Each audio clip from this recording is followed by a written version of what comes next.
Hello everybody, welcome back to the channel. I am your host, the #1 Vikings fan extraordinaire, Adam Boyer. Today, we are discussing a very interesting topic. The Las Vegas Raiders have made it pretty clear that they're going to be trading Derek Carr this offseason. And so, today, we're going to be discussing, should the Washington Commanders trade for Derek Carr? Before we begin, don't forget to subscribe if you do enjoy the videos on the channel. It would mean a lot to me. We're trying to get to 300 and then to 500 and so on. And if you want to support my work on Patreon, you can do that as well. That would be awesome. Links are in the description. Okay, let's get into it. So, the logical place to start is looking at Derek Carr's 2022 stats. He was 305 of 522 for a 60.8 completion percentage. He threw for 3,522 yards, 24 touchdowns, and 14 interceptions. Now, the Raiders this season, needless to say, were not great. They ended, I believe, 7-10. Maybe it was 8-9, but I'm pretty sure it was 7-10. And yeah, their offense definitely struggled with consistency at times. Josh Jacobs even ran for a league-leading 1,653 yards. Carr, 3,500 yards is not a terrible total. 24 touchdowns to 14 picks. Devontae Adams had a huge season. By all numbers, they should have been better than they were. And of course, not all the blame gets put on the offense. Their defense was not great either. Their defense for sure was a big part of the problem. It was never great. And of course, their offense did definitely struggle with consistency. Some games they would be, look really good, like they could go toe-to-toe with anyone. And other games they would look like a bottom half offense in the league. And of course, a lot of that blame probably has to be put on Josh McDaniels, who did not have a great first season as a head coach with the Raiders. It was not a great season for him at all. It is not at all for sure if he'll be keeping his job. I can see maybe where the Raiders would give him another year, but it's not at all for sure that he will be keeping his job. So yeah, you can't really place the blame just on Carr's shoulders. Hunter Renfrow was injured for a lot of the year. I don't think Darren Waller played for a lot of the year. So, it's just, there's a lot of different factors that go into it. You can't blame just Carr for the offensive struggles and the not great stats, throwing stats. Now, Carr, of course, has had pretty good numbers his whole career. Like I mentioned in the YouTube short I put out yesterday, or if I'm releasing this on Sunday, that was Friday, so I guess that's 2 days ago.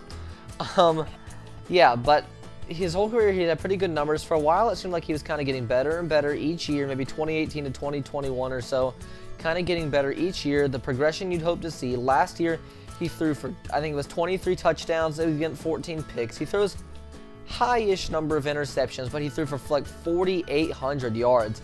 It was a ton of yardage, so some of that was overlooked. He led the Raiders to a 10-7 record and got them in the playoffs. So, a lot of that can be overlooked. But, a lot of the poor numbers for his passing yards and stuff like that. But the Raiders also, his whole career has not had a great team around him for the most part. They've only made the playoffs twice, I believe, in his tenure. I think the first time was back like in 2016 or something, and he didn't even play that game. And then, of course, last year they went toe-to-toe with the Bengals in the playoffs. This year they missed out on them. Looked like they might surge in the second half, but they didn't quite make it in. So yeah, again, Carr, his whole career, he's taken, I think, a lot of unnecessary hate and heat. I think he's been a bit of an underrated quarterback his whole career, and I think he could be a pretty decent fit here in Washington. Now, his current contract is 3 years for $121 million. A lot of that's guaranteed. However, there is a potential out in 2023 where if the Raiders use that, which it seems they will, they would have $5 million in dead cap, and I believe they have to pay him $25 million, which is not the end of the world. The Commanders, they might have to do some, if they were to trade for Carr, some contract restructuring. You have to let some guys go, limit the free agents you bring in. If indeed the Raiders do release him and they pick him up. Now, they're going to be limited in free agency even if they trade for him. But if they trade for him, they can restructure his contract as they please a little bit more than they could if they just signed him right out of free agency. So, of course, with a trade, the Raiders probably are going to be willing to give up a little bit less than they would be definitely a year ago when they extended him. And they kind of have to. He's kind of forcing his way out of town. I don't think he'll return and play. I just don't think he wants to be in Las Vegas, and frankly, I don't know if Las Vegas wants him. I can see them trading up in the draft to get a quarterback.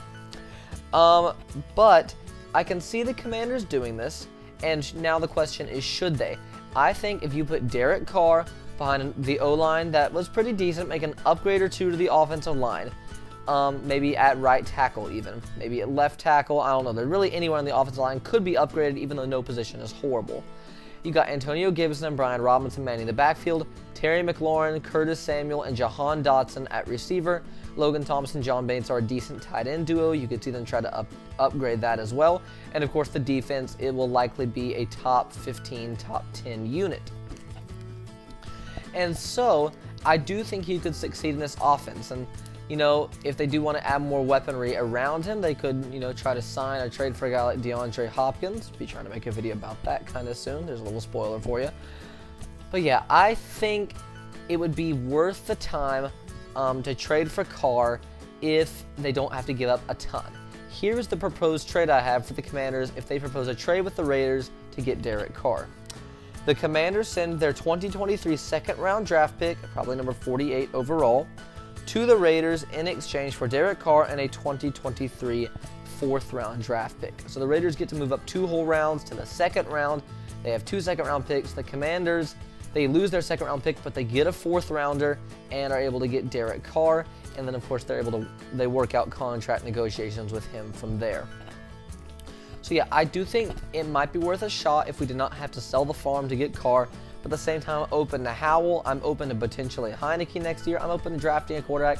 I'm open to trading for some of the really big names out there like Aaron Rodgers. But all that being said, let me know what you think. Go down to the comments. Let me know because I'm always reading your comments. I would like to hear what y'all think, you Commies fans, on this subject. And even if you're not a Commanders fan, feel welcome to chime in as well. Folks, don't forget to subscribe. There should be some buttons, if I remember to, appearing, you know, maybe a playlist, a video, a subscribe button, whatever.